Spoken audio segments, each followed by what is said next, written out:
지난 16일 미국의 중고차 판매 업체인 카맥스와 카바나의 주가가 급락했습니다. 이유는 아마존의 자동차 판매 진출 발표 때문이었습니다. 아마존과 포문을 연 첫 번째 자동차 브랜드가 바로 현대차입니다. 내년부터 아마존의 온라인 판매는 현대차 신차에 한해서 이루어지는데요.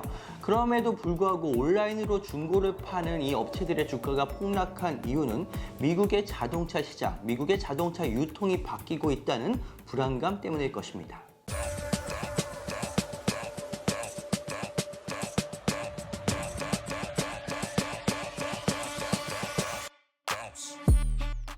안녕하세요. 서울경제신문 워싱턴 특파원 윤홍우입니다. 아마존에서 현대차를 구매한다. 미국에서 이 소식을 들으니까 더 반갑습니다. 실제 타지에 살다 보면 이 대한민국 브랜드에 대한 애국심이 생기기 마련인데요. 현대차는 비단 애국심 때문이 아니더라도 이 미국인들에게 점점 더 사랑받고 있다는 것이 도로만 나가도 느껴지는 브랜드입니다. 이제는 전 세계 최고의 전자상거래 기업인 아마존과 손을 잡고 미국 자동차 시장 혁신에 나섰습니다. 지난 16일 아마존과 현대차가 발표한 이 신차 온라인 판매 전략, 이게 미국 자동차 업계에서 상당한 화제를 불러일으켰는데요. 쉽게 말해서 자동차 쇼핑은 아마존에서, 최종 구매는 딜러에게, 이렇게 요약할 수 있을 것 같습니다. 소비자들은 내년부터 아마존에서 현대차 신차의 모델과 색상 그리고 사양을 고르고 지불 방법과 금융 옵션까지 선택할 수 있습니다. 우리가 아마존을 이용하면서 익숙한 이 플레이스 오더를 누르면 인근의 현대차 딜러사에서 차를 배달받거나 직접 가서 찾아오는 시스템입니다. 현대차가 아마존을 통해서 소비자와 직접적으로 거래하는 방식은 아닙니다. 중간에 이 딜러는 여전히 남아 있습니다. 엄밀히 말해서 현대차를 대량 보유한 딜러가 이 자동차를 판매하기 위해서 아마존이라는 플랫폼을 이용하는 것이라고 보면 됩니다. 미국에서는 대부분의 주에서 이 자동차 제조업체가 자동차를 직접 판매하는 것을 금지하고 있습니다. 그 이유는 바로 프랜차이즈법 때문인데요. 이 자동차 제조사들의 직접 판매를 금지하고 딜러들의 판매권을 보장하는 법안이라고 볼 수 있습니다. 다만 그 법안이 각 주마다 조금씩 성격이 다르긴 합니다. 처음에는 이 소규모 자동차 판매업자들을 보호하자는 취지에서 이 법안이 만들어졌는데, 이제는 이 딜러 조직이 엄청나게 확장이 되고 그들의 정치적인 영향력이 커지면서 자동차 유통 과정에서 하나의 진입 장벽으로 자리 잡고 있습니다. 수많은 비즈니스들이 이 전자상거래 앞에서는 이 시장 유통의 문을 열었지만 자동차 판매가 그 영향을 덜 받은 것도 바로 이 법안 때문입니다. 아마존과 현대차의 모델은 그래서 일종의 절충안이라고 볼 수가 있습니다. 딜러들이 아마존이라는 플랫폼을 통해서 현대차를 팔면서 소비자의 편의성을 높이는 것입니다. 아마존과 딜러들이 어떤 식으로 수익을 분배할지는 아직까지 명확하지 않습니다. 처음에는 아마존에게 돌아가는 수익이 그렇게 크지 않을 것으로 보여집니다. 하지만 현대차와 아마존의 목표는 여기까지가 아닐 것입니다. 모두가 아시다시피 아마존은 전 세계 최대의 유통 공룡이자 빅테크입니다. 그들은 미국의 자동차가 발전하고 유통 방식이 바뀌어지는 흐름을 보면서 이번 사업에 베팅한 것으로 보입니다.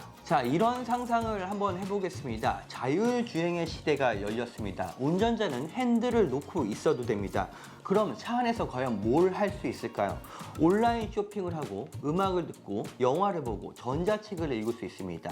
이 모든 것을 아마존이 제공할 수 있습니다. 그래서 현대차는 이번 파트너십의 일환으로 2025년부터 자사 차량에 이 알렉사를 탑재하기로 했습니다. 철옹성으로 불리던 이 미국 자동차 시장에서 이처럼 변화의 움직임이 확연한데요.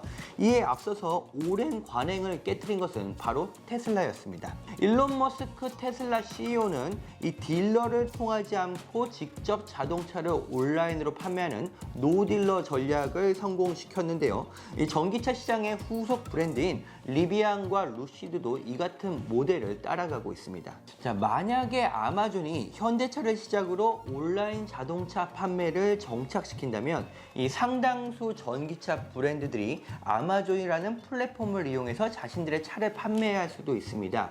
아마존이 중장기적으로 노리는 것도 이 부분이라고 전문가들은 분석합니다. 소비자들의 이 사고 방식 또한 급격하게 변하고 있습니다. 팬데믹을 겪으면서 미국 소비자들은 주로 중고차이긴 했지만 온라인으로 차를 사는 것에 익숙해진 상황입니다. 차는 매장에서 딜러와의 협상을 통해서 사는 것이다. 이런 고정관념이 깨진 것입니다. 자, 미국의 자동차 리서치 회사인 폭스 오토모티브의 연구에 따르면 이 미국 소비자의 80% 이상이 자동차 구매 과정에서 온라인 서비스가 도움이 됐다고 답했고요. 특히 전기차를 구매하는 소비자들은 내연기관차 소비자들에 비해서 자동차를 온라인으로 완전히 구매하는 것에 훨씬 더 익숙한 것으로 나타났습니다. 자, 테슬라는 이미 자동차 직접 판매를 금지하는 여러 주와 소송을 벌였고 실제로 뉴욕주와 매사추세츠주에서는 승소를 했습니다. 이 테슬라는 기존에 이 딜러 조직 자체가 없었기 때문에 처음부터 이런 노딜러 전략으로 갈 수 있는 전략이 가능했습니다. 자, 포드와 GM 등 미국 대형 자동차 업체들을 비롯해서 혼다와 같은 일본 브랜드들 역시 특히 전기차 분야에서는 앞으로 온라인 판매를 확장할 움직임을 보이고 있습니다. 자, 지금은 미국 자동차 시장에서 여전히 자동차 딜러사들의 파워가 굉장히 강한 것이 사실입니다. 이 딜러 조직이 지역사회의 정치인들을 후원하기 때문에 기존의 법안이나 관행을 바꾸는 것도 어렵습니다. 자, 하지만 어떤 비즈니스도 시장의 힘을 이기기는 결국 어렵습니다. 자동차 온라인 판매를 개방하라는 압박은 미국 내에서 더 커질 것으로 보입니다. 미국 정부 역시 전기차 판매를 획기적으로 늘리기 위해서는 이를 선택할 수밖에 없는 흐름입니다. 자, 이번에 아마존과 손을 잡으면서 현대차는 미국 시장에서 상당한 브랜드 인지도 제고 효과를 얻은 것으로 보입니다. 더 젊고 액티브한 소비자들이 현대차의 고객으로 끌어들이는데 효과가 있을 것으로도 보여집니다. 무엇보다 자율주행과 전기차의 시대를 앞두고 현대차가 빅테크와 손잡은 이번 실험이 미국 자동차 시장에서 적지 않은 파란을 일으킬 것으로 기대됩니다. 다음 시간에 더 재밌는 소재로 찾아오겠습니다.